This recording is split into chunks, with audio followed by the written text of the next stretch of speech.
A tribus, or tribe, was a division of the Roman people, constituting the voting units of a legislative assembly of the Roman Republic. The word is probably derived from tribere, to divide or distribute. A connection with tres, 3, is doubtful. According to tradition, the first 3 tribes were established by Romulus. Originally these were the voting units of the Comitia Curiata, but from an early date they were superseded by their own subdivisions, the 30 Curie, or wards. The original Romulan tribes gradually vanished from history, perhaps influenced by the original division of the people into tribes, as well as the number of 30 wards. Servius Tullius established 30 new tribes, constituting the Comitia Tributa. This number was reduced to 20 at the beginning of the Roman Republic, but as the Roman population and its territory grew, 15 additional tribes were enrolled, the last in 241 BC. All Roman citizens were enrolled in one of these tribes, through which they were entitled to vote on the election of certain magistrates, religious officials, judicial decisions in certain suits affecting the plebs, and pass resolutions on various proposals made by the tribunes of the plebs and the higher magistrates. Although the Comitia Tributa lost most of its legislative functions under the empire, enrollment in a tribe remained an important part of Roman citizenship until at least the 3rd century AD. The Romulan Tribes. The first 3 tribes are said to have been established by Romulus, the founder and first king of Rome, shortly after the foundation of the city. Following the rape of the Sabine women, the Sabines under Titus Tatius attacked Rome, and successfully entered the city. After fierce fighting, the Sabine women themselves interceded, stepping between their husbands and their fathers to prevent further bloodshed. Peace was concluded, with Romulus and Tatius ruling jointly, and a large Sabine population relocating to Rome. The nascent city was thus evenly divided between Latins and Sabines. At this time, Romulus divided the people into 3 tribes, known as the Ramnes or Ramnenses, named after himself, the Tities or Titianses, named after Titus Tatius, and the Luceres or Lucerenses, whose name and origin were obscure to the ancient historians, known as the 3 Romulan tribes. These first tribes have in modern scholarship been associated with the putative major ethnic groups of early Rome. The Ramnes representing Rome's Latin population, the Tities represented the Sabines, and the Luceres probably represented the Etruscans. This view has fallen out of favor. Rome lay on the Tiber, the traditional boundary of Etruria with Latium, and may have had a substantial Etruscan population from the beginning, but certainly there was a considerable Etruscan element in the Roman population by the 6th century BC. The 5th and 7th kings of Rome were Etruscan, and many of Rome's cultural institutions were of Etruscan origin. It may be to this period, rather than the time of Romulus, that the institution of the Luceres belongs, and indeed the names, if not the ethnic character of all 3 of the Romulan tribes appear to be Etruscan. The Curie. These 3 tribes were in turn divided into 30 Curie, or wards,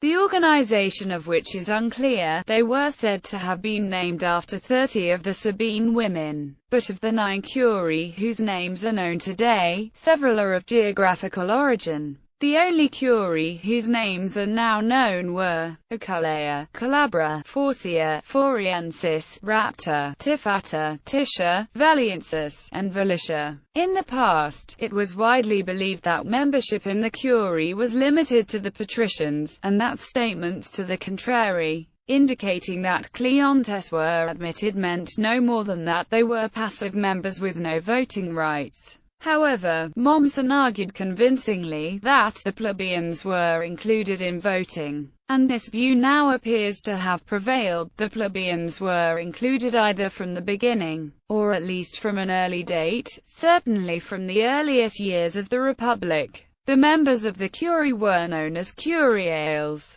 Each curia was attended by a priest, or curio, who assisted by another priest, known as the flamen curiales. undertook the religious obligations of the ward. Each had its own place of meeting, also known as a curia. The comitia curiata. When the various curii were assembled for voting, they formed the comitia curiata, the oldest legislative assembly of the Roman Republic. One of the curianes was appointed or elected Curio Maximus, and presided over the assembly. Under the kings, the comitia curiata was summoned by the king or by an interrex, who would present questions upon which the comitia might vote. These included the election of a new king, as proposed by the interrex, the passing of a law conferring imperium on the king, known as a lex curiata de imperia, whether to declare war, rulings on appeals, matters relating to arrogatia, and whether to allow foreigners to be received among the patricians. Under Servius Tullius, the rights to declare war and to decide appeals were transferred to the comitia centuriata, another legislative assembly.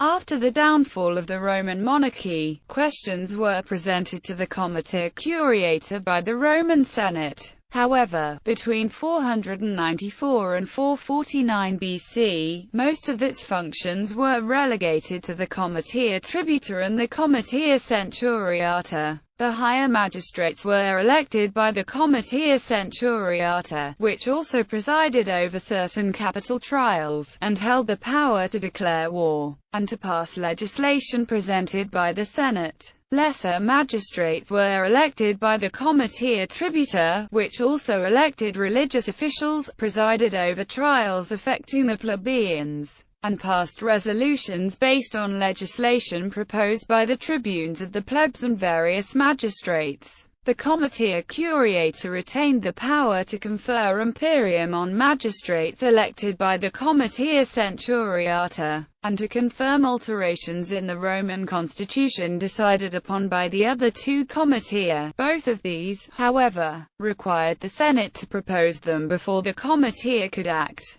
The comitia also retained the power to decide whether to admit a non-patrician into that order, and to oversee the process of arrogatia, particularly when a patrician was being adopted into a plebeian family. By the late Republic, each curia was represented by only one lictor, the Serbian Tribes. The institution of the tribes that made up the comitia tributa, as well as the centuries of the comitia centuriata, occurred under Servius Tullius, the sixth king of Rome, whose reign is traditionally dated from 578 to 534 BC. According to Livy, Servius divided the city into 4 regions, and the surrounding land into 26, thus dividing the people into 30 tribes. Based on geographic location, the names of the 4 urban tribes were based on the 4 regions of the city that they represented, while those of the rural or rustic tribes were likely based on the names of families that owned considerable tracts of land in those areas. 10 of the original rural tribes, whose names are lost to history, were destroyed in the war against Las Porcina at the commencement of the Republic. Those that remained were the 4 urban tribes,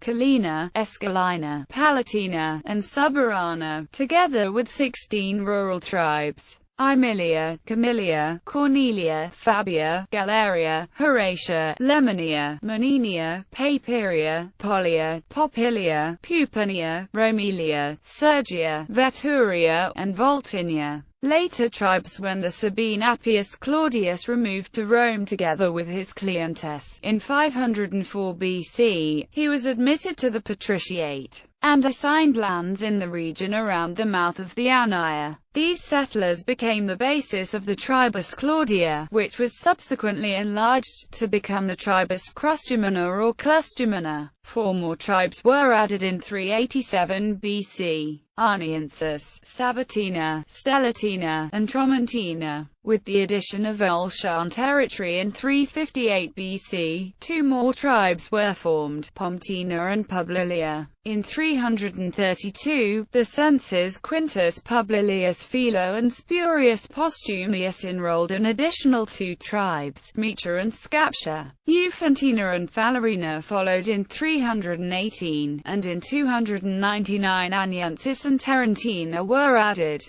The last two tribes, Quirina and Valina, were established in 241 BC, bringing the number of tribes to 35. 8 additional tribes were added at the end of the Social War, when the Roman franchise was extended to the Socii, but they were later absorbed into the other 35. Together with their usual abbreviations, the 35 tribes were, although the names of the older rural tribes are those of patrician families, the tribes themselves were probably entirely plebeian until 449 BC, after which both patricians and plebeians were enrolled. Before this time, many of the powers and responsibilities later held by the comitia tributa still belonged to the comitia curiata. While we know the origin of their names, the location of the territories which defined these tribes is uncertain. Subsequent tribes were based in territories where Roman settlements had been established, or in which the inhabitants had received the Roman franchise. In later periods, citizens might be enrolled in tribes without reference to geography. The enrollment of new citizens in particular tribes became a significant political issue during the censorship of Appius Claudius Caecus in 312 BC. Those who wished to limit the voting power of the lower social orders, and particularly of freedmen, advocated enrolling them only in the 4 urban tribes. This effort was largely unsuccessful, except with respect to freedmen, who were nearly always enrolled in one of the urban tribes.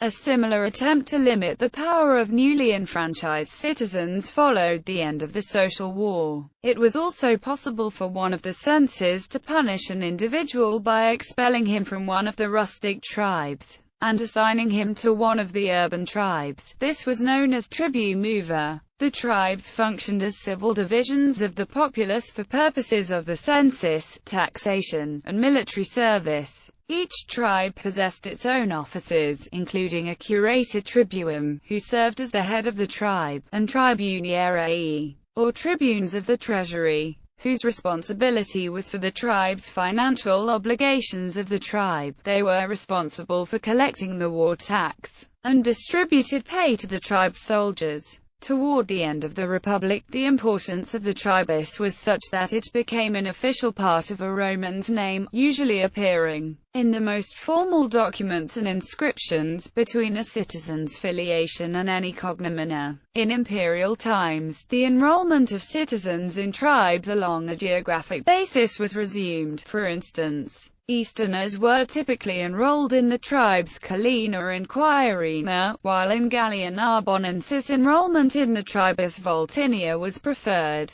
The comitia tributa together, the Serbian tribes constituted the concilium plebis, or plebeian council. As time passed and the council's authority to pass legislation developed, it was increasingly known as the Comitia Plebis Tributa, or Tribal Assembly. A law passed in 449 BC made resolutions of the Comitia Tributa, known as plebiscitae, or plebiscites, binding upon the whole Roman people. This law was not ratified by the Senate until 286 BC, but even before this its resolutions were considered binding on the plebs, because all citizens, whether patrician or plebeian, received the same vote in the Comitia Tributa, and because the assembly was much simpler to convene than the Comitia Centuriata. The Comitia Tributa was Rome's most democratic assembly. By the end of the Republic, the plebs greatly outnumbered the patricians,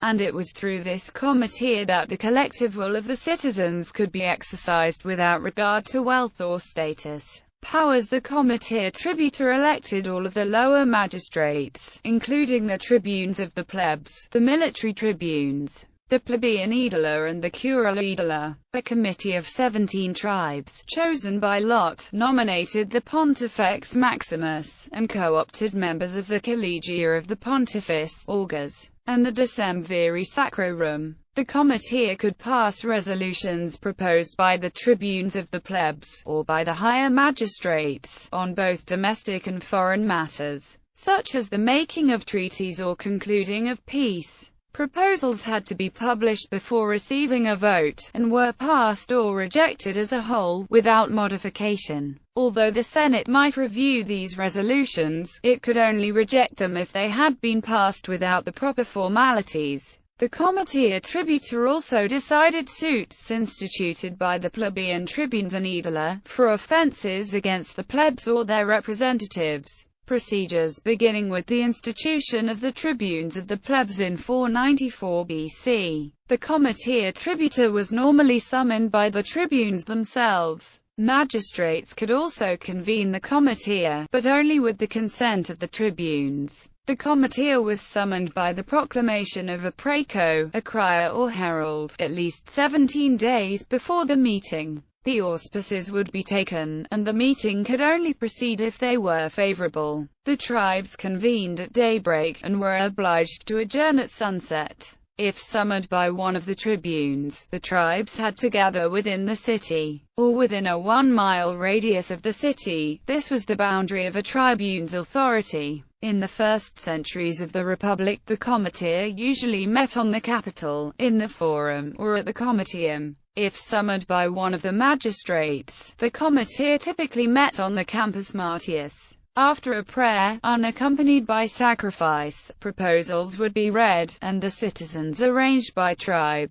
The first tribe to vote, known as the Principium, was chosen by lot, and the result of its vote announced. The other tribes would then vote simultaneously, and the results of their votes announced in an order also determined by lot. Before the final result was proclaimed, laws passed by the comitia took effect as soon as the results were announced. Although the order of voting was determined by lot, there was also an official order of the tribes, known as the Ordo Tribuum. The first 4 tribes were the urban tribes, in the order: Suburana, Palatina, Escalina, Colina. The rural tribes followed, concluding with Aniensis. Decline in the final years of the Republic. Participation in the comitia was quite low, and its acts increasingly the result of corruption. Caesar deprived the comitia tributary of the power to declare war or conclude peace. The early emperors further curtailed its power. Augustus removed the comitia's judicial function, and preserved its power to pass legislation only in form. He filled half of the available magistracies with his own candidates, and Tiberius transferred the comitia's remaining electoral authority to the Senate. Although the emperors received many of their powers from the Comité Attributor, this was only a formality. Although the Comité Attributor continued to exist until the 3rd century AD, its only remaining functions were symbolic. It took auspices and gave prayer, it conferred the emperor's legislative powers and other authority, and it proclaimed the laws presented to it for approval. But by this time voting was done not by ballot, but by acclamation.